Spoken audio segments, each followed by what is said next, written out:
Seja muito bem-vindo ao canal do Trouxa. Meu nome é Michael Fell, eu sou o autor do livro Manual do Trouxa. Quem tiver interesse tá no banner do canal. E é isso mesmo que você leu, cara. Dessa vez não é clickbait. Eu vou fazer um vídeo em defesa dos MGTOWs aqui. Como assim, Mike? O que eu vou usar como base desse vídeo? A biologia comportamental, tá? Especificamente o que eu aprendi esse ano no curso do Robert Sapolsky, e um pouco de psicologia evolucionista, tá? Eu vou deixar um material de estudo aqui para vocês do livro que eu tô lendo e outros artigos, né, indicações que eu encontrei. E é o seguinte, gente, vocês vão entender que você ter raiva, né, de alguém que não quer, né, se envolver ou relacionar com você, né, especificamente esse grupo de homens aí que tem uma certa repulsa por qualquer tipo de... E quando eu falo repulsa é no sentido de o oposto de atração, não no sentido de achar algo nojento, tá? É só assim, um afastamento dessa vontade de estar com uma pessoa, de ter família, de ter filho, de ser monogâmico, enfim, de assumir um compromisso muito diferentemente aí do que as pessoas acham pelo senso comum. É um bando de homem imaturo, um bando de homem frustrado. Tem uma parcela que pode ser? Tem, né? Do mesmo jeito que você pode ter pessoas distintas dentro do mesmo grupo, no sentido de não é porque você tem um ideal em comum que todo mundo vai automaticamente, né, ter uma homogeneia ali dentro desse grupo. Então vocês vão entender isso hoje, tá? É o seguinte, ó. Como que acontece a dinâmica de seleção de parceiros, né, dentro da natureza? Como que é o equilíbrio básico aí? Vocês vão ter naturalmente, quando eu digo vocês, eu quero dizer os organismos vivos vão ter naturalmente um impulso de fazer cópias dos próprios genes, que a gente chama de continuidade genética. Tá? Acreditava-se antes que a gente agia pelo bem do indivíduo ou pelo bem da espécie, por exemplo. Eu já falei inclusive isso no canal, eu estava enganado, gente. Tá? Tem um trecho do meu livro até que eu coloco isso, né? É porque eu ainda não tinha estudado essas áreas que eu estudei de 1 ano e meio para cá, né? E o que vocês vão entender, gente? Para a natureza não tem bem, mal, certo e errado. Tem um impulso. E nós humanos, né, a gente tem o córtex mais desenvolvido, que é uma característica biológica evolutiva, tá, que nos proporciona a capacidade de você criar um símbolo que vai representar algo ali que você está interagindo. Esse símbolo pode ser combinado com outros símbolos, aí vira um código, e aí a gente tem a linguagem. Com a linguagem a gente consegue criar conceitos. Pensa que o conceito é a representação daquilo que você imaginou, que é uma resposta àquele estímulo externo ou até interno. Você está sentindo algo, você cria um conceito. Estou sentindo felicidade, dor, né? Empatia. Então esses conceitos, eles não mudam o fenômeno. Eles apenas são uma representação que nós fazemos para que a gente consiga se comunicar. E a comunicação, ela vai sempre na direção de você incentivar um comportamento ou inibir outro. Nosso comportamento no geral, né, ele vai na direção de potencializar a nossa existência e evitar coisas que possam potencializar a nossa extinção. Isso é um impulso básico aí dos organismos vivos. Dentro da natureza, como é que isso acontece? Se a gente só fosse um bando de organismos que só se reproduzisse, assim, você tem aquela proliferação de organismos vivos, de humanos aí, crescer e multiplicar-vos, o negócio, né, expandiu de uma maneira aí incontrolável. O que ia acontecer? Os recursos, né, um local aí para você se proteger, alimento, né, um local para você dormir, enfim, eles não são infinitos, eles podem acabar no sentido de não ter para todo mundo, né? Então, o que acontece? Dentro do jeito que os organismos vivos funcionam, todo o universo, inclusive a vida, a natureza, tende a um equilíbrio. Isso é o jeito que funciona, a característica primária do universo, né? Você pega toda a energia que tem no universo, a positiva e a negativa, você junta ali, vai dar zero, porque, né, a quantidade é a mesma. Então o que acontece? É natural que haja um freio ali, né? Não em termos conscientes, mas já que tende a um equilíbrio, não pode só proliferar. Então, dentro disso, você pode considerar, por exemplo, relações homoafetivas, você pode considerar pessoas que não querem ter filhos, você pode considerar pessoas assexuadas, entende? A pessoa não sente vontade de estar com alguém. Ah, isso é anormal. Não, é essa coisa de você falar que relação homoafetiva, que, por exemplo, pessoas que não querem, que são assim, mais antissociais, né? Pode ter algum tipo de problema para a pessoa ser antissocial? Pode, resultante de algum trauma, né? Alguma experiência em grupo que ela teve que foi traumática? Pode. Mas é um erro você achar que a única coisa que é normal é você se reproduzir. Não é, gente. Tem um equilíbrio aí no meio. Dentro disso, ó, a gente já vai ter aí um mecanismo, né? Que se começa a ir muito para um lado, automaticamente vai acontecer alguma coisa que vai puxar para o outro lado para equilibrar. Então, o que tudo isso tem a ver com os MGTOWs? Você vai ter aí mais ou menos 3 formas, né? Que você pode tentar estimular uma continuidade genética. Os MGTOWs aí, eles vão entrar principalmente na segunda e na terceira, tá? Mais até na terceira. A primeira a gente chama de seleção individual, que é você querer um parceiro e querer se reproduzir. Então você quer arrumar a pessoa com a melhor qualidade genética, com a melhor compatibilidade aí, afetiva, né? Com a pessoa que tem o status mais próximo do seu, dentro das distinções que a gente tem de macho e fêmea, tá? As características que um e o outro prefere são diferentes, tá? Então, essa é a seleção individual. O homem ali, ele quer a melhor parceira possível, a mulher quer o melhor parceiro possível, tá? Então, diretamente você mesmo faz cópias dos seus próprios genes. O que seria a segunda? A gente chama de seleção de parentesco. Se você tiver um gêmeo aí, um irmão gêmeo, que ele tem 100% dos seus genes, então toda a informação genética que você tem, ele também tem. Você tem 100%, né, de similaridade genética aí. Opa, então, qualquer coisa que eu fizer que o meu irmão ou irmã se reproduza, eu estou, mesmo que indiretamente, fazendo cópia dos meus próprios genes. Então é muito comum, não só em humanos, mas com vários tipos de organismos vivos, que ele até se sacrifique para facilitar com que o irmão ou irmã ali, que tem essa alta compatibilidade, se reproduza. Sabe aquela coisa, eu vou te convencer que o meu irmão ou irmã é um bom partido? É isso, gente. Se você tem um irmão aí, não gêmeo, né? Você vai ter mais ou menos aí 50% de similaridade genética. Então se eu fizer com que o meu irmão aí tenha 2 filhos, por exemplo, ou eu favoreça, se eu tiver 2 irmãos, eu conseguir que os 2 aí fizessem... Isso eu tô falando só da matemática fria nessa parte genética, tá, gente? Se eu fizer com que meus irmãos aí tenham 2 filhos, opa, 50% de compatibilidade, 2 filhos, ó, passei aí também. Se eu tiver, então, fizer com que 8 primos meus, se eu favorecer que 8 primos meus aí façam cópia dos próprios genes, eu também estou indiretamente fazendo cópia dos meus, porque vai ter ali, né, um grau de proximidade genética. Então isso é extremamente comum na natureza. Eu não vou lembrar o nome do geneticista, né, que fez essa descoberta. O Robert Sapolsky explica sobre isso na aula do curso dele. Eu acho que é a aula 6 ou 7 que ele fala só sobre isso, né? Se você colocar Robert Sapolsky aqui, Kin Selection, tá? Você vai achar ele falando disso. Então vocês entenderam aqui, né? Você pode, às vezes, sabe aquela pessoa que não quer ter filhos e ela acaba virando tio ou tia bacana que ajuda os pais aí, os irmãos, né? Então, eu fico olhando os meus sobrinhos aqui, pode aí dar um rolê. Então isso acontece, gente. E qual que é o terceiro caso que eu mencionei? O terceiro caso, né, é quando você faz meio que um mutualismo recíproco, né? Que a sua ação, o fato de você existir, você faz algo ali que melhora a qualidade de vida do grupo.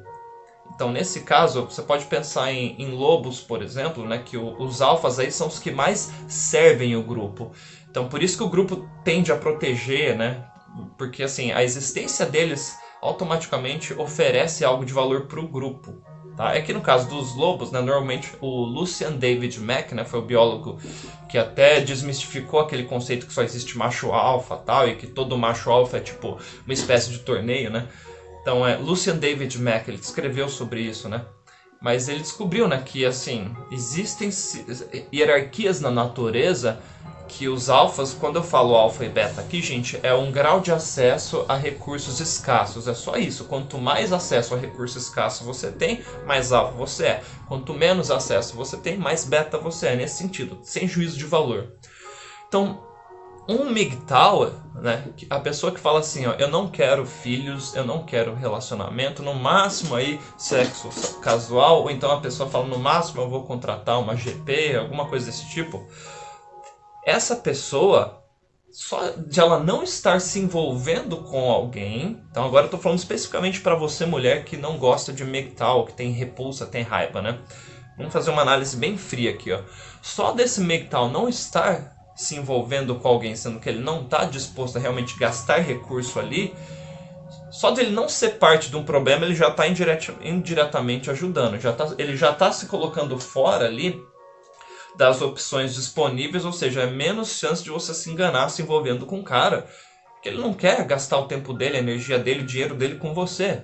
Então só disso ele já está se excluindo. Então não faz sentido você tentar convencer esse cara que é bacana se relacionar, que ele devia ser monogâmico ou que ele devia ter filhos. Por quê?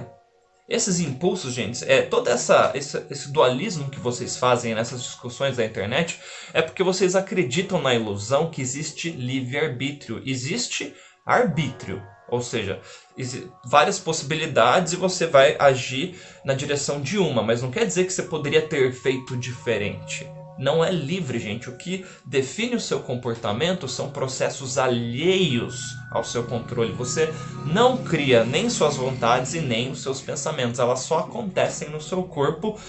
Livro sobre isso, Livre-Arbítrio, do Sam Harris. Né? Sobre a ilusão do self, do eu, Despertar, também do neurocientista e filósofo Sam Harris. Tá? Já recomendei isso em vários vídeos. Então esse é o primeiro ponto, ó, que o MGTOW ele está indiretamente melhorando a qualidade de vida de você, homem e mulher, que quer ter família e ter filhos. Lembra, os dois aí, vocês não são inimigos, gente. O medo que vocês têm, primeiro, o medo do MGTOW é dele gastar recurso dele e ser sugado por uma fêmea manipuladora. Para o homem, isso o David Buzz explica no livro dele aí, The Evolution of Desire, que o pior cenário para um macho de várias espécies, né, o macho no geral, não só homem, é você gastar recurso e não fazer cópias dos próprios genes, ou seja, a parceira ali desse macho, né, a companheira dele, a fêmea ali, engravidar de um outro macho e esse macho gastar recursos dele para isso. E no caso das mulheres, é a mulher se engravidar, né? E o macho ir embora e ela ficar vulnerável ali, ou ela engravidar de um macho com genes ruins, né? De baixo status dentro da hierarquia social dela. Porque o filho ele vai ter menos chances de estar apto a sobreviver, né? Às mudanças do meio.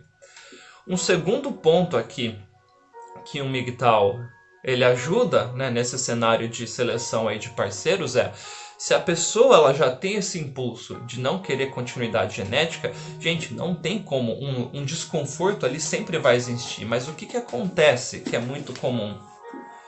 Pensando nos genes como informação, alguma coisa essa pessoa vai sentir para ela tentar deixar um legado, seja aí abrir um negócio, oferecer um produto ou serviço. Lógico, se esse MGTOW aí, ele não for um predador ou um parasita, né, ele estiver dentro do grupo de uma maneira funcional, opa, eu vou fazer alguma coisa que vai ser benéfica para o grupo e consequentemente benéfica para mim. A gente não faz isso porque a gente é bonzinho, né, gente? É porque a maneira mais estável a médio e a longo prazo, né, para você ter uma qualidade de vida alta, no sentido de, pensa na pirâmide de Maslow, né? E você conseguir um alto grau de desenvolvimento em cada item ali, é você fazer algo que muita gente ou um nicho específico precisa, você ser escasso nesse sentido.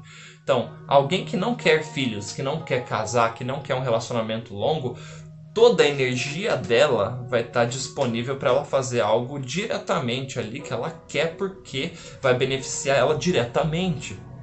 Isso o Schopenhauer ele até menciona no livro dele lá, Aforismos para a Sabedoria de Vida, que assim, quanto mais recurso você tem, você acaba tendendo ao tédio. Quanto menos recurso e mais privado você está das coisas, você acaba tendendo à dor, a felicidade está no meio ali, é o pêndulo, né?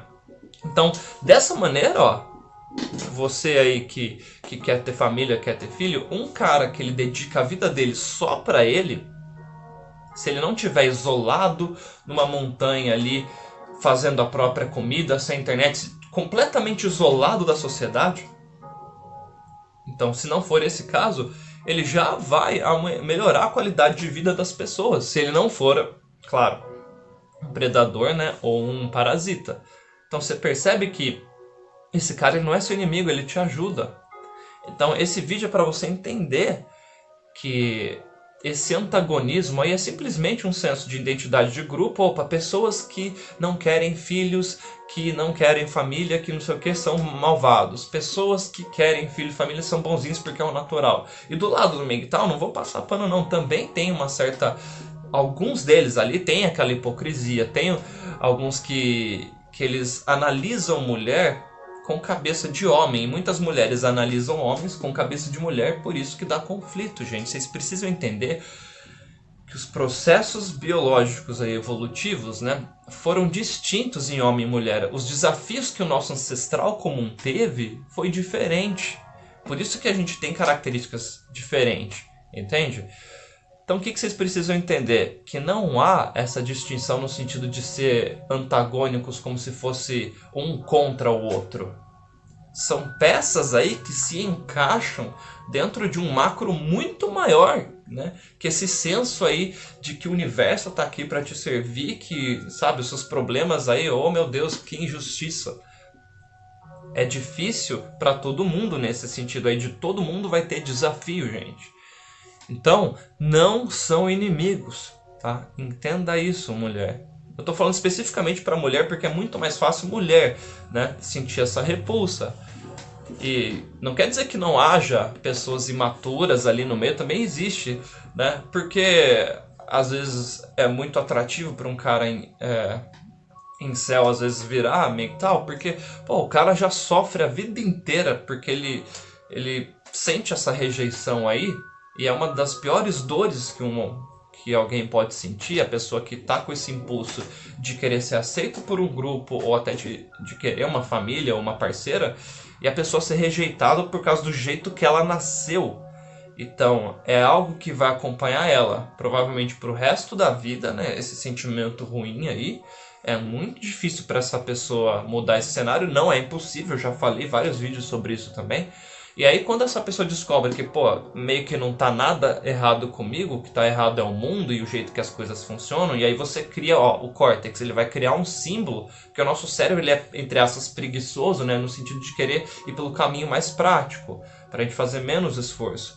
Então quando você tem um símbolo ali que você pode direcionar toda a sua frustração, toda a sua raiva, todo o seu ódio, opa, é entre aspas maravilhoso, porque você estava ali no fundo do poço, agora você entende o motivo, você começa a se aceitar dentro daquela zona de desconforto e aí fica muito difícil você sair dela.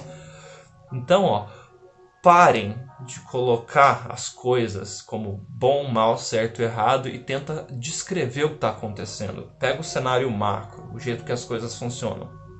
Tenta não analisar o outro gênero com a cabeça do seu. Isso dá um vídeo por si só, né? Homem analisando mulher com a cabeça de homem, mulher com a cabeça... Analisar homem com a cabeça de mulher, tá bom? Então aqui, ó, pensa o seguinte, cara. O final desse vídeo vai ser pra você ver como que é besteira. Essas distinções dentro do mecanismo de equilíbrio, né? De você querer, né, ter família, ter filhos ou não querer, de você querer se relacionar ou não, não é imutável no sentido de você sempre vai ser dessa maneira. A mesma pessoa pode transitar em vários momentos da vida nos dois polos, entende? Não são inimigos, então pode ter um momento da sua vida que você não quer, não sente vontade, E aí você se desenvolve, faz outras coisas, aí daqui a pouco você começa a ficar tão entediado, né? Ó, dor e tédio, ó, Schopenhauer de novo, que você fala, putz, acho que agora eu quero isso daí, cara. E aí você acaba se envolvendo com alguém, né? Mesma coisa em relação a filhos, né? A mesma pessoa pode ter impulsos distintos, tá? Então, nunca houve uma escolha livre, tá? Isso é uma ilusão. Então, quando você começar a entender isso, o seu senso de culpa e de orgulho vai começar a sumir, entendeu? Muito obrigado por ficar comigo até aqui. Beijo do trouxa.